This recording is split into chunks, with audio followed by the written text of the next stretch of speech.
बिस्मिल्लाहिर्रहमानिर्रहीम। आज हम पढ़ेंगे फाइनेंशियल अकाउंटिंग में पीरियोडिक इन्वेंटरी सिस्टम और परपेचुअल इन्वेंटरी सिस्टम। इन दोनों सिस्टम में क्या फ़र्क है और कैसे हम इनको यूज करते हैं। पहले देखें पीरियोडिक इन्वेंटरी सिस्टम। इसमें no detail record of inventory maintain during the year. इसमें हम जो कोई भी रिकॉर्ड जो है इन्वेंटरी का रखते हैं वो ड्यूरिंग द ईयर नहीं रखते, बल्कि कब रखते हैं? Eight the end of the year. जब साल खत्म हो जाता है या कुछ स्पेसिफिक पीरियड खत्म हो जाता है, उस पीरियड के खत्म होने के बाद उसका रिकॉर्ड मेंटेन करते हैं। लेकिन परपेचुअल में क्या होता है? Maintenance of detail inventory record.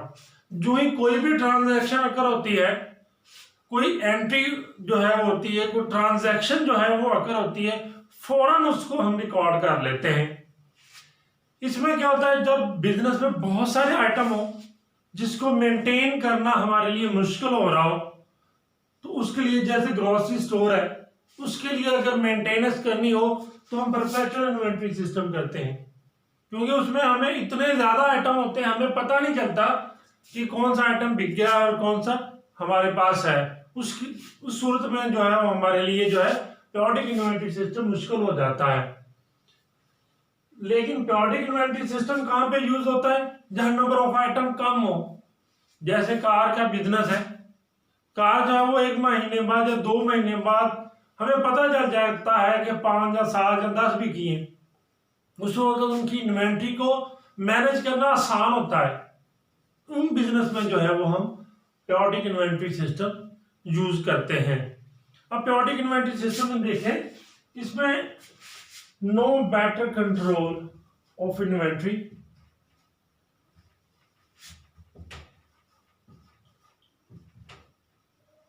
इसमें कोई इन्वेंटरी का कंट्रोल बेटर नहीं होता, अच्छा कंट्रोल नहीं होता, क्योंकि हमने साल के आखिर में इसको मेंटेन करना होता है। हमने साल के एंड पे देखना होता है कि हमारे पास जो है इन्वेंट्री कितनी है, या एक स्पेसिफिक पीरियड के बाद देखना इन्वेंट्री कितनी है।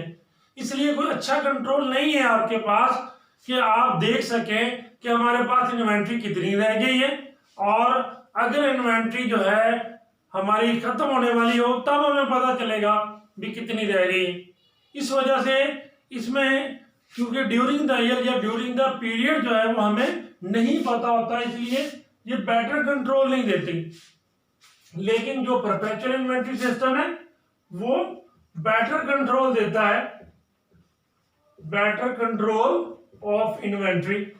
इन्वेंटरी को मैनेज करने के लिए ये कंट्रोल हमें बेटर देता है, अच्छा कंट्रोल देता है। क्योंकि कोई भी चीज जब सेल होती है या कोई भी चीज जो परचेज करते हैं, फौरन हम अकाउंट में लिख देते हैं, फौरन उसकी ट्रांजैक्शन होती है, फौरन उसको हम रिकॉर्ड कर देते हैं। इस वजह से हमें पता चल जाता है कि उसकी कितनी ट्रांजैक्शन हुई है, कितनी जो है इन्वेंट्री आई है और कितनी जो है वो नहीं आई।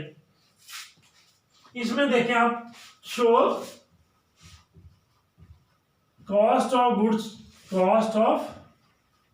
Goods sold at the end of specific period।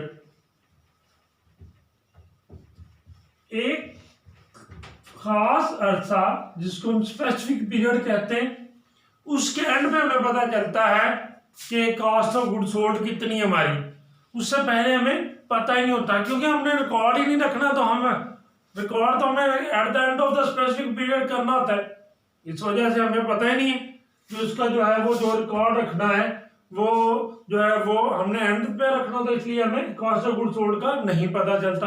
Cost of goods sold का पता कब चलेगा? जब हम एक स्पेसिफिक पीरियड गुजरेगा, स्पेसिफिक पीरियड गुजरने के बाद हम देखेंगे कि हमारे पास इन्वेंट्री कितनी रह गई है।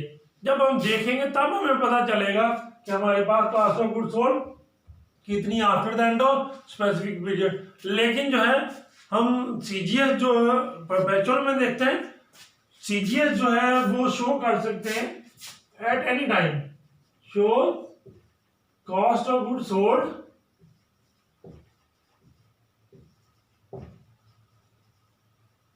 at any time during the specific period या during the period। इसमें कॉस्ट ऑफ गुड्स सोल्ड हम किसी वक्त भी देख सकते हैं, किसी वक्त भी कॉस्ट ऑफ गुड्स सोल्ड हम देख सकते हैं कि कितनी है, क्योंकि इसमें हम हर एंट्री के बाद जब हम सेल करते हैं फौरन उसकी कॉस्ट ऑफ गुड्स सोल्ड की एंट्री भी कर लेते हैं। इस वजह से हमें पता चल जाता है भी सेल कितनी है और उसकी कॉस्ट ऑफ गुड्स सोल्ड कितनी है। लेकिन इसमें देखें, इसमें हमें नहीं पता होता कि कॉस्ट ऑफ गुड्स सोल्ड कितनी है, क्योंकि जब एक खास अरसा गुजरेगा, एक स्पेसिफिक टाइम गुजरेगा, तब जो है वो हम देखेंगे कि इसमें जो है वो कॉस्ट ऑफ गुड सोल्ड कितनी है। लेकिन परपेचुअल में क्योंकि हमने फौरन रिकॉर्ड करनी, सेल हुई, सेल होते ही हमने जो है फौरन ही रिकॉर्ड कर देनी होती है सेल। इस वजह से सेल के साथ जो है वो कॉस्ट ऑफ गुड सोल्ड की भी एंट्री करते हैं। जो ही कॉस्ट ऑफ गुड सोल्ड की फौरन एंट्री की, हमें पता चल गया कि कॉस्ट ऑफ गुड सोल्ड कितनी है। इस वजह से जो है वो हमें इजी हो जाता है इसमें कि कॉस्ट ऑफ गुड सोल्ड को मालूम करना, क्योंकि इसमें स्पेसिफिक जो है वो पीरियड बाद जो है वो हम देखते हैं इसकी इन्वेंट्री कितनी है। इस वजह से इसकी सिर्फ जो है वो सिंगल सेल इन जो है एंट्री रिकॉर्ड करते हैं, single sale transaction is recorded, क्योंकि इसका जो है हमने देखना होता है एक स्पेसिफिक पीरियड के बाद कि हमारे पास सेल कितनी हुई है, at the end of month या at the end of 3 month या at the end of 6 month, हर एक स्पेसिफिक पीरियड के बाद देखते हैं। इस वजह से उसकी एक ही एंट्री हम डाल देते हैं, सिंगल सेल इन्वेंट्री डाल देते हैं और उसकी कितनी है। लेकिन जो है वो परपेचुअल में क्योंकि कोई भी चीज जब बिक जाती है फौरन रिकॉर्ड करते हैं, इसलिए इसकी सिंगल सेल नहीं होती बल्कि इसकी कंटिन्यूअस जो है रिकॉर्डिंग होती है, कंटिन्यूअस रिकॉर्डिंग ऑफ सेल। क्योंकि परपेचुअल इन्वेंट्री सिस्टम में होता है कि फौरन हमें एंट्री अकर हुई, फौरन ही हम उसको रिकॉर्ड कर देते हैं। इस वजह से इसकी कंटिन्यूअस रिकॉर्डिंग करनी पड़ती है, कंटिन्यूअस जो ही हमने हमारे पास हुई। इस वजह से किसी वक्त भी हम जो है जब जो अकर होती है एंट्री फौरन लिख लेते हैं। लेकिन जो अगर देखा जाए प्योरिडिक में ऐसा नहीं होता। प्योरिडिक में जो है वो फौरन नहीं लिखते बल्कि एट द स्पेसिफिक पीरियड लिखते हैं। इस वजह से जो है वो हम नहीं फौरन लिख सकते। इस वजह से जो है ये सिस्टम हमारा कहता है कि eight the end of specific period लिखें। इस वजह से हम स्पेसिफिक पीरियड लिखते हैं। इस वजह से हम इसको कह सकते हैं कि इसकी जस्ट जो है वो सिंगल सेल इन्वेंट्री होगी।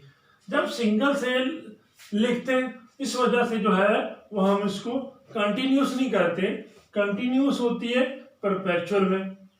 इस तरह से जो है वो हम इसको बयान कर सकते हैं। थोड़ा सा जो है वो आपको इसका ओवरव्यू दे दूं कि मेजर जो है वो 2 टाइप की जो है वो सिस्टम है। एक परपेचुअल इन्वेंट्री सिस्टम होता है और एक पीरियोडिक इन्वेंट्री सिस्टम होता है। परपेचुअल इन्वेंट्री सिस्टम में क्या होता है, परपेचुअल इन्वेंट्री सिस्टम में जो ही कोई सेल होती है, सेल और उसकी कॉस्ट ऑफ गुड्स सोल्ड जो है वो फौरन रिकॉर्ड कर दी जाती है इसमें, इसलिए इसको कंटिन्यूस रिकॉर्डिंग कहते हैं। सेल एंड सीजीएस जो है, sale and cost of goods sold और रिकॉर्डेड